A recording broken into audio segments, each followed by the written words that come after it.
I am, ako nga. You are, ikaw nga. We are, tayo nga.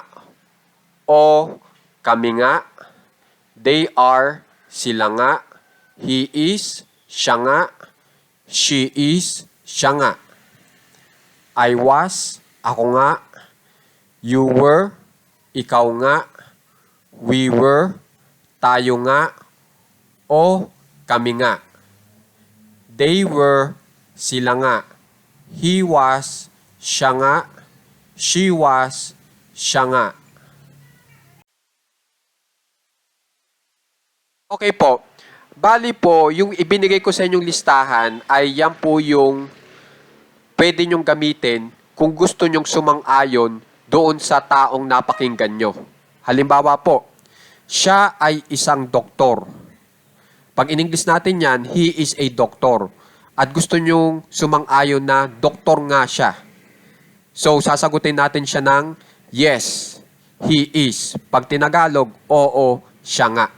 Okay? So, yung listahan natin ay tumutulong para sumang-ayon po tayo sa kanya sa positibong pamamaraan. Ibig sabihin ng positibong pamamaraan, gumagamit po tayo ng salitang yes at hindi po no. Pag gumamit po kasi tayo ng no o hindi, ibig sabihin, negatibo yung sinabi niya. Hindi tayo sumasang-ayon. Okay? So, yung mga nakalista po dyan, na kasasabi ko lamang ay yan po ay positibo po yung ibinibigay na impormasyon. Ibig sabihin, sumasang-ayon tayo sa sinabi noong tao.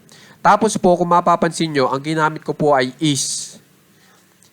Ibig sabihin yan ay ang pinatutungkulan na panahon yan ay pangkasalukuyan o pang ngayon. Ibig sabihin, yung doktor ay totoong yan ang kanyang profesyon ngayon. Pag gumamit kayo ng is. Oras na palitan nyo itong is ng was, ang ibig nyo naman sabihin ay yung tao ay doktor noon. Pero ngayon, hindi na. Okay? Siya ay isang doktor dati. He was a doctor. Pag yan ay gusto nyo sang-ayunan, yes, he was. Oo, siya nga. Na ang ibig sabihin nitong oo siya nga bilang yes he was ay siya ay totoong doktor dati. Okay po? Bali ito pong itinuturo ko sa inyo ay yung tamang pagsang-ayon po sa maikling pamamaraan.